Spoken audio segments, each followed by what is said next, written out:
Jangan sampai ada satu manusia pun yang minta kita tolak. Salah satu ciri Nabi Muhammad SAW kalau diminta beliau kasih. Dal innamal a'malu binniyat.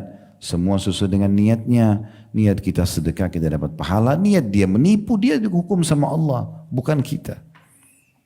Tidak usah mulai segala sesuatu dengan sangka buruk. Oh ini bohong, oh ini menipu, ini minta terus.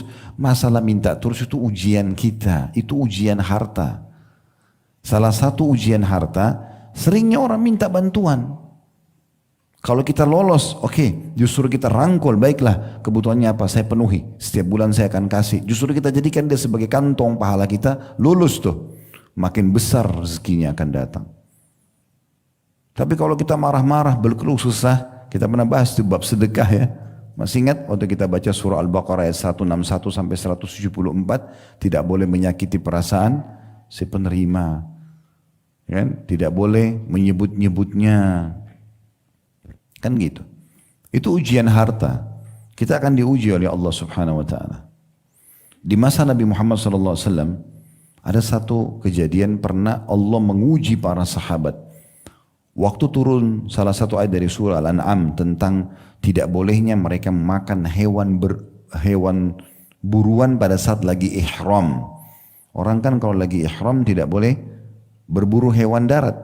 Di masa dulu tidak seperti kita sekarang, orang naik pesawat sudah disiapin makanan, naik bus sudah bisa mampir ke restoran manapun kita ingin makan, kita bisa bawa bekal banyak. Masa dulu orang nggak bisa. Perjalanan jauh, bisa berminggu-minggu, berbulan-bulan. Jadi kadang-kadang kalau kehabisan bekal mereka berburu hewan darat. Tapi khusus orang yang sedang ihram, mau umrah, mau haji nggak boleh. Waktu awal turun ayat ini, Allah datangkan ujian. Apa ujiannya? Ini sahabat Nabi diuji. Allah datangkan hewan-hewan buruan di dekat-dekat mereka.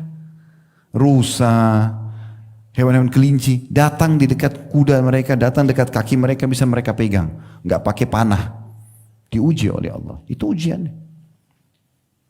Jadi mereka harus sabar. Begitu ujian. Nah seperti itu Allah SWT datangkan ujian kepada kita. Tapi ingatlah Allah selalu bersama kita. Gak usah khawatir. Ya, Allah akan menilai semuanya. Dari hadis ini kita ambil pelajaran yang pertama. Ya, bahwasanya orang yang menjadi pelacur dapat dosa. Itu pelajaran. Bukan berarti orang, oh di sini hadisnya pelacur, kasih minum anjing yang haus diampuni dosanya. Enggak, perbuatan pelacuran haram. Laki-laki atau perempuan, dua-duanya tidak boleh. Si orang yang mau melakukan atau orang yang menjadi objeknya, dua-duanya enggak boleh. Menyiapkan fasilitasnya, menyewakan tempatnya, enggak boleh. Menunjukkan saja alamatnya nggak boleh. Semua panen dosanya. Nggak boleh. Karena kata Nabi SAW sampai menunjukkan pada kebaikan dia akan dapat pahala orang yang mengikutinya. Dan sampai menunjukkan pada keburukan dia akan dapat dosanya. Jadi nggak boleh. Pelajaran yang kedua. Bahwasanya rahmat Allah luas. Allah bisa mengampuni dosa-dosa hambanya tergantung kadar keikhlasan hamba itu dalam melakukan kebaikan. Bahkan terkadang perbuatan yang mungkin dianggap remeh ternyata bisa mengampuni dosa kita. Pekah ini, pekah Bapak Ibu sekalian. Pengajian seperti ini itu sudah cukup harus masuk di telinga kanan, nyantol di hatinya. Jangan keluar telinga kiri lagi.